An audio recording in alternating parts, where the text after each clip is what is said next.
What up guys, it's Big T here. Today I'm going to show you how to make some kick-ass custom Matoran. Firstly, if you're in the UK, go down to your local Wilkinson and check out their spray paint collection. Because, oh my god, they have so many shades!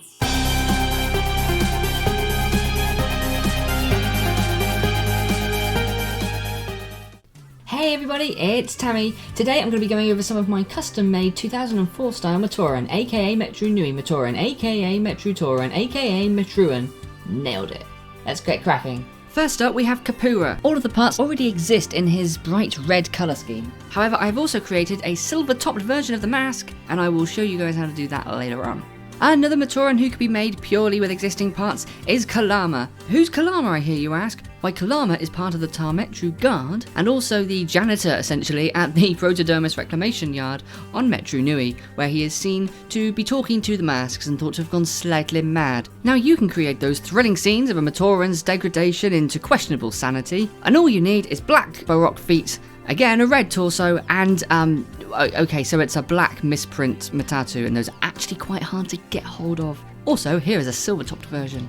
From fire to water, we're moving on to Gar-Metru now, and first up we have Hully, who is sporting a custom-painted torso piece in light blue. The existing dark blue feet pieces from Vizola come in handy here for Hully's colour scheme, and of course she's wearing her dark blue cow.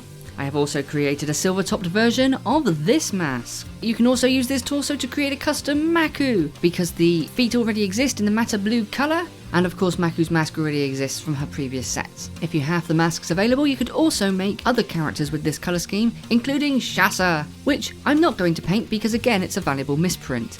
And also, I think having non-silver topped masks is totally legit. We didn't see any silver markings on the masks in the movies and the Vaki animations. Plus, who wants to be messing up perfectly good masks? Well, me apparently, as we're about to see.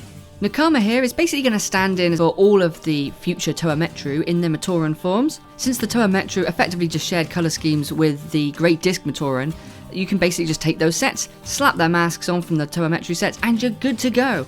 However, I have attempted to give Nakama's Great Rao a spray job here to make it fit in a bit more. The method I used for this mask was not the one I used for later ones, covering the mask with masking tape and exposing the parts where I wanted the silver to spray under the mask. The result is okay, but in my opinion is not as good as the processes I'm going to show you in a bit.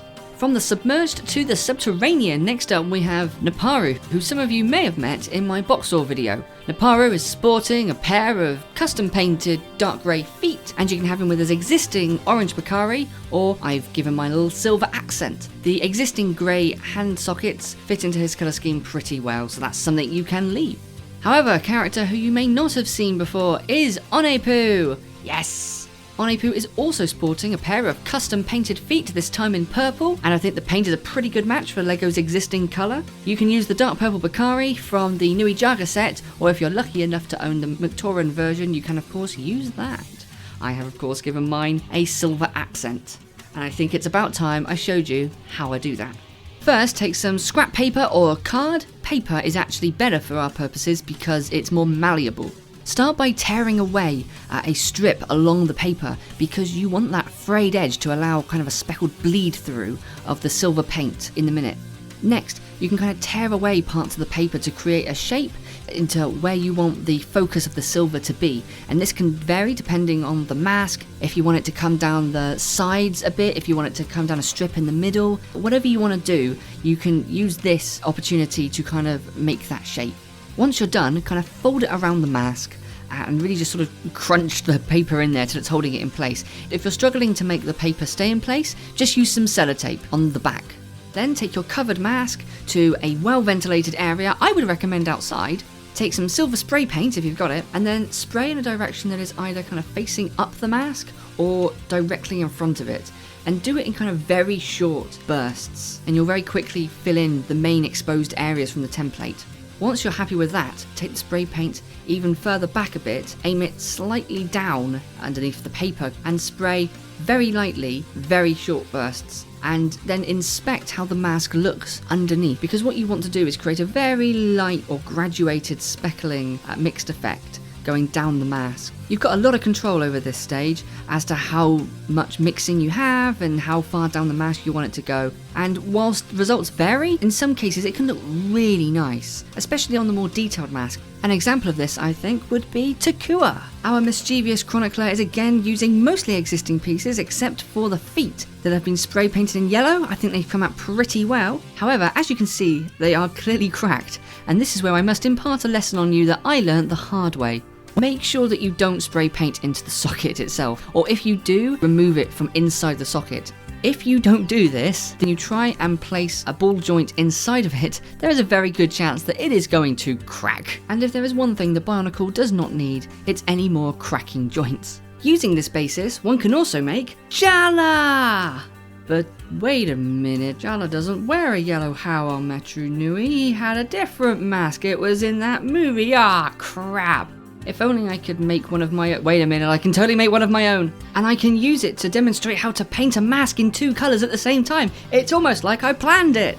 Yeah, and I could do it in the middle of the night with really crap lighting so it doesn't show up properly on the camera. Take the mask design you want in any colour, preferably one that's pretty common. Think of the collectors. And then give it a very quick base coat of the main colour you want the mask to be. This just ensures that whatever you do next, none of the original colour will be coming through. Now there are 2 ways of doing this. The first one, spray the top of the mask with silver, kind of like you would have done with the template method, only kind of angle the nozzle of the spray can off a little bit so that only the edge gets caught. Another way that's possibly more fun is having silver in one hand, having your main colour in the other one, and spraying both of them at the same time. Whilst this is really fun, I don't actually think it creates a better end result. It's up to you which method you prefer, but I swear there's another character that we saw in that movie. Another fan favourite with a different mask than we were expected. Oh yeah, it's Kongu. No, take that mirror off. No.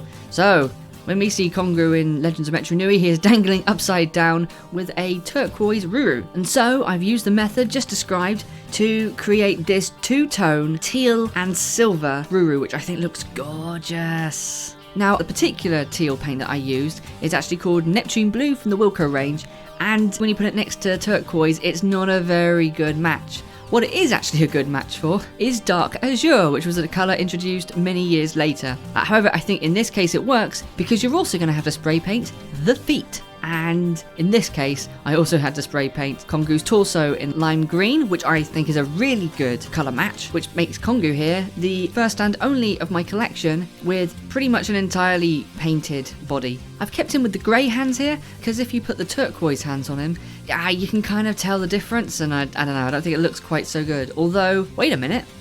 Okay, so my eyes can't not see that those are CCBS sockets and not the proper design, but it's an alternative if you want it. We're getting close to the end now as we look at Motoro. I dotted little bits of paper onto the individual bits of the scope when spray painting them. Unfortunately, it's left these slight streaks underneath the top scope.